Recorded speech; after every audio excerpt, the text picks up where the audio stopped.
તો નમસ્કાર ગુજરાત, સ્વાગત છે આપનું આજના તાજા નવા હવામાન સમાચારની અંદર। ગુજરાત રાજ્ય ઉપર મિત્રો વાવાઝોડાની સિસ્ટમે તાંડવ મચાવ્યું છે, તેની વચ્ચે આજે તારીખ 8 સપ્ટેમ્બર 2025 સોમવારનો દિવસ અને આજના તાજા નવા હવામાન સમાચાર મિત્રો જાણીએ તો ગુજરાત રાજ્યમાં ગઈકાલે જે તાંડવ મચ્યું અને જે કાળનું વાવાઝોડું ગુજરાતને ભરખ્યું તે ખાસ કરીને આજે હજુ પણ યથાવત જોવા મળશે।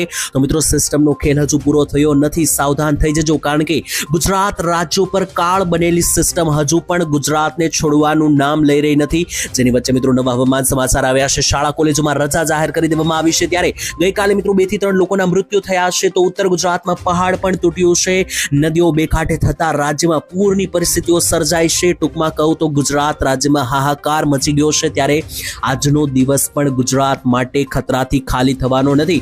તો રજાનો દિવસ રવિવાર પૂરો થયો અને આજે સોમવાર છે, તો નોકરી ધંધા જતા પહેલા ખાસ જાણી લેજો, કારણ કે રસ્તા ઉપર પાણી ભરાયા છે, ત્યારે તમારા ઘરે મિત્રો જે છે તે ખાસ કરીને રહેવું જરૂરી બનશે।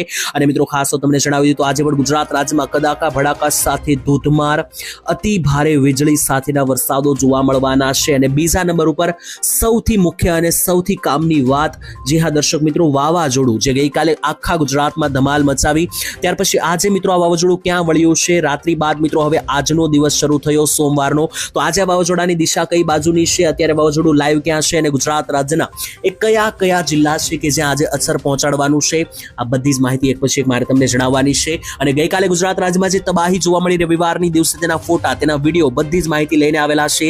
શાળા કોલેજો કયા કયા વિસ્તારોમાં બંધ છે એ પણ માહિતી જણાવીશું, તો વિડીયોમાં અંત સુધી બનેલા રહેજો। તો ચાલો મિત્રો શરૂઆત કરીએ। સૌથી પહેલા આપણે સિસ્ટમ વિશે માહિતી મેળવીશું અને વાવાઝોડા વિશે માહિતી મેળવીશું, ત્યાર પછી ફોટા અને વિડીયો જે સામે આવી રહ્યા છે તમને દેખાડવાનો છું।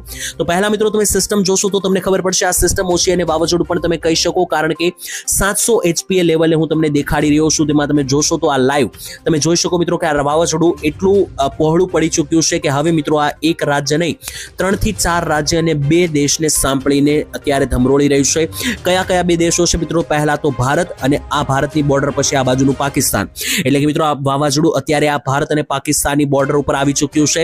અત્યારે વાવાઝોડાની આંખ લાઈવ તમે જોવો તો ઉત્તર ગુજરાત અને કચ્છની વચ્ચે છે, જેથી હજુ પણ ગુજરાતમાં આફત ટળી નથી, કારણ કે વાવાઝોડું તો ધીમે ધીમે મિત્રો જે છે તે હવે પાકિસ્તાન તરફ આ રીતનું આગળ વધી રહ્યું છે, પરંતુ વાવાઝોડાનો આખો બહારનો ઘેરાવો જોશો તો મિત્રો એ મહારાષ્ટ્ર સુધી અડેલો છે, એટલે કે વાવાઝોડાનો જે બહારનો ભાગ છે તેને કારણે આજે ગુજરાત રાજ્યમાં હજુ પણ ભારે પવનો, તોફાનો અને કડાકા ભડાકા અને વીજળી સાથેના વરસાદો જે છે તે ધોધમાર રીતે વરસતા જોવા મળવાના છે। તો ખાસ મિત્રો ભારેથી અતિ ભારે વરસાદ માટે આજે પણ તૈયાર રહેજો, અને તેની માટે હવામાન ખાતાએ અત્યારે નાવકાસ્ટ અનુસાર રેડ એલર્ટ અને ઓરેન્જ એલર્ટ પણ જાહેર કરેલા છે। શનિવાર અને રવિવારે પણ કર્યા હતા, અને ત્યારે તે થયું કે આજે સોમવારનો દિવસ અને આજે 8 તારીખ, આજે મિત્રો સવાર